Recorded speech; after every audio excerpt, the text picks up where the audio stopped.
Hey doing guys, we are back for the finals. First week is here. First game is going to be a cracker. Broncos up against the Storm, and there's probably three guys you want to look at here. I think Reece Walsh obviously has that boom potential. He's been averaging very, very consistently over the last sort of 5 to 6 weeks there. He's had that one low one of 9.8, but other than that, he has two scores over 70 and a bunch there sort of 50 plus, which, you know, at 17k is not so expensive there at all. Looking down from there, Meaney's the interesting one. He's been scoring really well, but he does have Pap that may come in and take a few minutes off him. So I think we need to avoid Meaney at this stage. Selwyn Cobbo is a guy that's very, very cheap in my opinion, that has the ability to do really well. You look at someone like Xavier Coates, and because this game's going to be close, so I just don't see him scoring really big. Yes, he's really cheap, but I could see a low one coming out of him. And someone like Marion Seve is the guy that could be a very strong averaging player. Not even mattering what the score is going to be. So they're the three that I'd be looking at in that section. Adam Reynolds is my pick here in the halves because he's had a bunch of weeks rest. He'll come out ready and firing, even though he has been coming off an injury. We see the 61 form average there. The last four have been really, really good for him. And you'll have to do big kick meters in this one and direct the Broncos around the park to win this one. Obviously, Grant, Hughes, and Munster are all going to be solid pickups as well. Hughes averaging really, really well in recent time, but coming off an injury as well. I think you might want to avoid in that one there. Looking into the forwards end, guys like Christian Welch are coming in off really good form, and 59 is his last hit out. And that was really, really nice there. So 37, he's got a 50 and a 60. So 3 scores above the 50 mark in his last 5. And this is a matchup where he really has to make a lot of tackles and really push himself through the middle here. Guys like Tommy Flegel obviously scored a try last week. With the boys being out, I think he's obviously dropped a bit in price, which has worked out.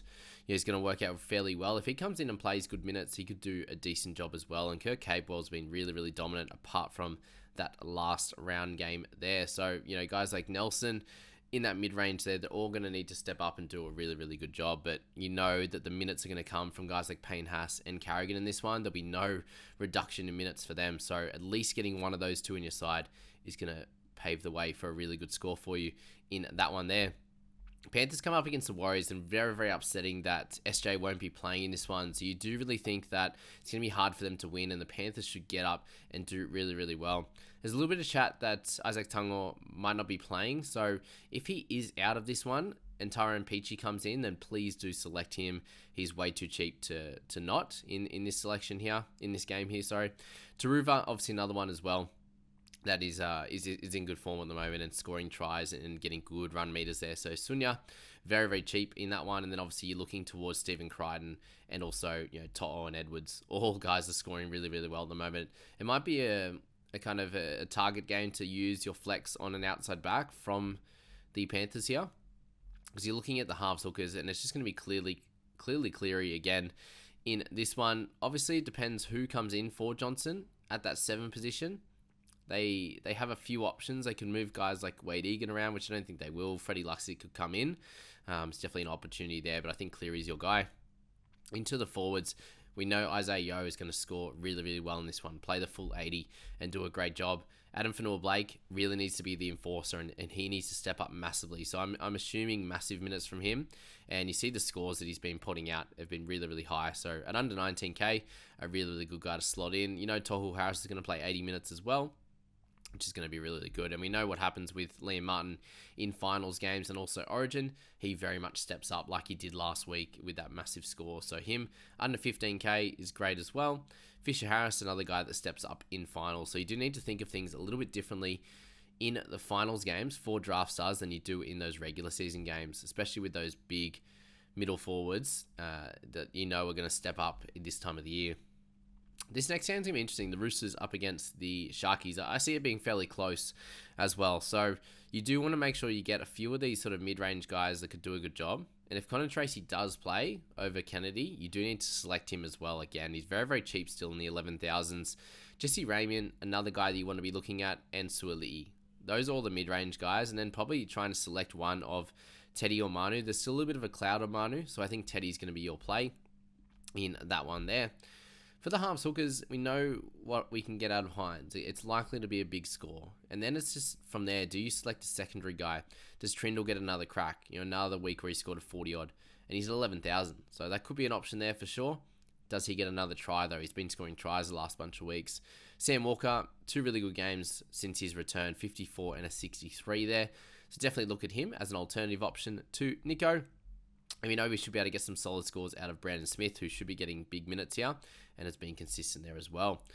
For the forwards, you want to look at Cam McInnes. I think should be getting really, really big minutes in this one. There's no reason to rest him at all in these. It could be a 65 to 70 minute kind of guy in this one, and should be looking at a 60 plus very, very clearly here in this one based on how many tackles he's going to make, basically.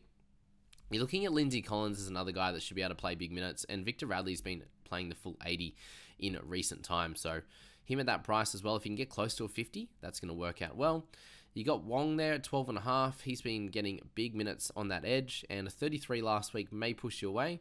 And where I'd be pushing you towards is Terrell May, who's had 4 50s in a row, and he had 50 minutes last week, and I think he'll be somewhere around that 40 to 50 mark again in points and also minutes. So he's definitely one at that price you need to look at slotting in for sure, especially if you're trying to get a Nico Hines and a bunch of these outside backs in.